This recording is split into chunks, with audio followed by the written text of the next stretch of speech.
নারী টি-20 বিশ্বকাপের এবারের আসর বাংলাদেশে হওয়ার কথা থাকলেও নিরাপত্তাজনিত কারণে ভেন্যু সরিয়ে নেওয়া হয় সংযুক্ত আরব আমিরাতে। বৃহস্পতিবার শারজা স্টেডিয়ামে হওয়া প্রথম ম্যাচেই জয় ছিনিয়ে নিয়েছে নারী ক্রিকেটাররা। স্টেডিয়ামে বসেই খেলা দেখেন যুব ও ক্রীড়া উপদেষ্টা আসিফ মাহমুদ।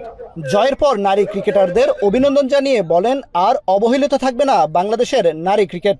একই সঙ্গে তৃণমূলে খেলোয়াড় তৈরিতেও কাজ করবে মন্ত্রণালয়, এমনটাও নিশ্চিত করেছেন যুব ও ক্রীড়া উপদেষ্টা। যেহেতু নারী ক্রিকেট দল তুলনামূলকভাবে তাদের অর্জন বেশি এবং আমরা আশা করছি এই বিশ্বকাপেও তারা একটা ভালো অর্জন দেশের জন্য নিয়ে আসতে পারবে এবং সামনের দিনগুলোতেও তাদেরকে যথাযথভাবে যেন আমরা সেই সম্মানটা প্রদর্শন করতে পারি। এই অবহেলার জায়গাটা যাতে, এই অভিযোগটা যাতে আর না আসে সেজন্য আমরা কাজ করব এবং তৃণমূল ক্রিকেটের ক্ষেত্রে বা তৃণমূলে স্পোর্টসকে নিয়ে যাওয়ার ক্ষেত্রে আমরা প্রথম দিন থেকে বলেছি প্রান্তিক পর্যায় থেকে স্পোর্টসটা উঠে আসতে হবে।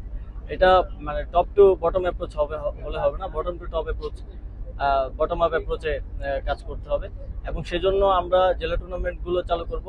এদিকে শারজা ক্রিকেট স্টেডিয়ামে স্কটল্যান্ডের বিপক্ষে খেলা উপভোগ করতে মাঠে হাজির হয়েছিলেন শত শত প্রবাসী। শিশু কিশোর শিক্ষার্থীদের উপস্থিতিও ছিল চোখে পড়ার মতো। বাগিনীদের লক্ষ্য করে বাংলাদেশ স্লোগানে মুখর ছিলেন প্রবাসীরা।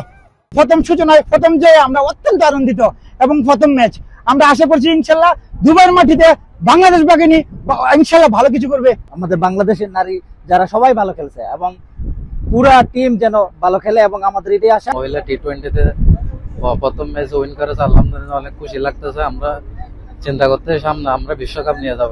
বিশ্বকাপের প্রথম ম্যাচে জয় পাওয়ায় জ্যোতিদের যেমন প্রত্যাশা বেড়েছে, তেমনি ভক্তদেরও আগ্রহ বেড়েছে পরের ম্যাচগুলোর দেখার। আশা নারীদের হাত ধরেই বিশ্বজয়ের। কামরুল হাসান, জনি, এখন সংযুক্ত আরব আমিরাত। 250-টিরও বেশি ডিজাইন অপশন নিয়ে ওয়ালটন স্মার্ট ফ্রিজ, বোঝে আপনার প্রয়োজন।